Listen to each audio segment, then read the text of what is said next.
प्रिय श्रोता बंधु नमस्कार। हमने पिछले भाग में आपको सोमनाथ की कथा सुनवाई, सोमनाथ और चंद्रमा की कथा।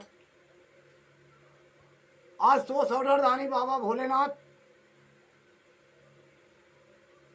सबके मालिक हैं, पार ब्रह्म परमेश्वर हैं, ईश्वर हैं, सर्वेश्वर हैं, परमात्मा हैं, विश्वात्मा हैं, कृपा करने वाले दयालु हैं, वृषभ पर सवार होने वाले हैं और माता पार्वती के संग, गणपति के संग, स्वामी कार्तिकेय के संग, नंदी के संग, वीरभद्र के संग, अपने गणों के संग, भूत प्रेतों के संग, अपने दुश्मनों के संग, जितने भी हैं उनके लिए कोई दुश्मन नहीं है, उनके लिए सब बराबर हैं। इसलिए भोले बाबा सबको समान दृष्टि देखते हैं। अगर नहीं देखेंगे तो पार ब्रह्म परमेश्वर ईश्वर सर्वेश्वर क्यों कहलाए।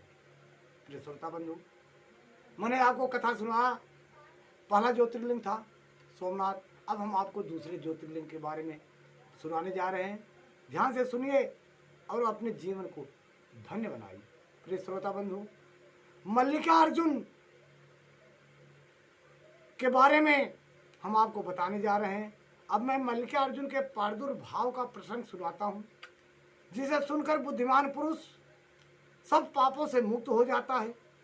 जब महाबली तारक शत्रु शिवा पुत्र कुमार कार्तिकेय सारी पृथ्वी की परिक्रमा करके फिर कैलाश पर्वत पर आए और गणेश के विवाह आदि की बात सुनकर क्रौंच पर्वत पर चले गए। पार्वती और शिव की बिना चिंता किए और बिना सुने, जबकि अनुरोध किए थे वो लोग कि मत जाओ, लेकिन शिव के वहां जाकर अनुरोध करने पर भी नहीं लौटे। शिव पार्वती गई वहां क्रौंच पर्वत पर मनाने के लिए स्वामी कार्तिकेय को, लेकिन स्वामी कार्तिकेय माता पिता की बात भी नहीं माने, क्योंकि ये गुस्से में गए थे।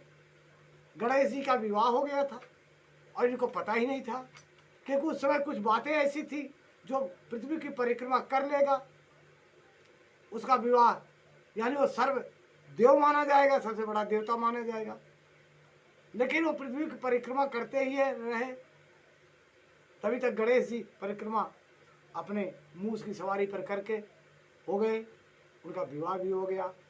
स्वामी कार्तिकेय आए, नारद जी कुछ बोले, स्वामी कार्तिकेय गुस्से में आकर के दक्षिण दिशा की ओर क्रौंच पर्वत पर चले गए। प्रिय श्रोता बंधु, पर्वत पर चले गए। पार्वती शिव के वहां अनुरोध करने पर भी नहीं लौटे, वहां से भी 12 कोस दूर चले गए। तब शिव और पार्वती को ज्योतिर्मय स्वरूप धारण करके वहां प्रतिष्ठित होना पड़ा। वे दोनों पुत्र स्नेह में आतुर हो पर्व के दिन अपने पुत्र कुमार को देखने के लिए उनके पास जाया करते हैं। अमावस्या के दिन भगवान शंकर स्वयं वहां जाते हैं और पौर्णमासी के दिन पार्वती जी को निश्चय ही वहां पदार्पण करती हैं। उसी दिन से लेकर भगवान शिव का मल्लिकार्जुन नाम एक लिंग तीनों लोक में प्रसिद्ध हुआ। उसमें पार्वती और शिव दोनों की ज्योतिर्लिंग यानी ज्योतियां प्रतिष्ठित है। मल्लिका का अर्थ पार्वती है और अर्जुन का शब्द शिव का वाचक है। उस लिंग का जो दर्शन करता है वह समस्त पापों से मुक्त हो जाता है। प्रिय श्रोता बंधुओं, अब अगली कथा मैं आपको अगले भाग में बताऊंगा। तब तक के लिए हमें आज्ञा दीजिए। नमस्कार। जय श्री गुरु।